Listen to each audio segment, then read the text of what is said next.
Assalamualaikum warahmatullahi wabarakatuh. Bertemu lagi dengan saya Astri Minhatul Maula. Di video kedua ini saya akan menjelaskan beberapa dampak dari adanya COVID-19 terhadap perekonomian Indonesia dan bagaimana cara pemerintah untuk mengatasinya.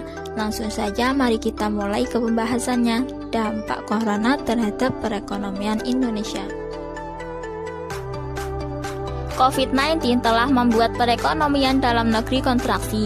Kementerian Keuangan setidaknya mencatat ada 8 dampak negatif yang disebabkan oleh wabah virus tersebut. Sampai April, lebih dari 1,5 juta karyawan putus kerja atau PHK dan dirumahkan, di mana 1,2 juta pekerja itu berasal dari sektor formal dan 265.000 berasal dari sektor informal. Casing Manager Index atau PMI Indonesia berada di bawah level 50, yakni hanya 45,3 pada Maret tahun 2020. Lebih dari 12.707 penerbangan di 15 bandara dibatalkan sepanjang Januari sampai Februari, dengan rincian 11.680 penerbangan domestik dan 1.023 penerbangan internasional. Sekitar 207 miliar rupiah Indonesia kehilangan pendapatan di sektor pelayanan udara, dengan perkiraan 48 miliar rupiah kehilangan disumbangkan oleh penerbangan dari Tiongkok. Angka turis menurun hingga 6.800 per hari, khususnya turis dari Tiongkok. Perhimpunan Hotel dan Restoran Indonesia memperkirakan penurunan tingkat okupansi 6.000 hotel di Indonesia dapat mencapai 50%. Hal ini bisa mempengaruhi turunnya devisa pariwisata lebih dari setengah tahun lalu. Impor Indonesia sepanjang Januari sampai Maret tahun 2020 turun hingga 3,7% year to date. Inflasi pada bulan Maret tahun 2020 tercatat 2,96% year over year, disumbang oleh kenaikan harga emas perhiasan serta beberapa harga pangan yang melonjak, meski terjadi deflasi pada komoditas aneka cabai dan tarif angkutan udara.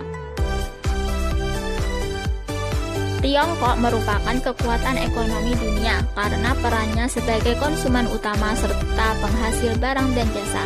Penyebaran wabah COVID-19 yang begitu cepat di Indonesia tentunya memberikan pengaruh bagi ekonomi Indonesia.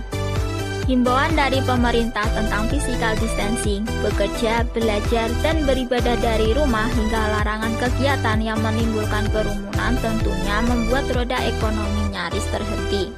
Pada tanggal 1 April tahun 2020, Presiden Joko Widodo telah menandatangani Perpu tentang Kebijakan Keuangan Negara dan Stabilitas Sistem Keuangan, di mana diputuskan pemerintah menambah belanja dan pembiayaan anggaran untuk menangani dampak COVID-19, yaitu sebesar 405,1 triliun rupiah. Pemerintah melalui Kementerian Keuangan menyiapkan anggaran negara yang diprioritaskan untuk 1. Menjamin kesehatan dan keselamatan masyarakat termasuk tenaga medis.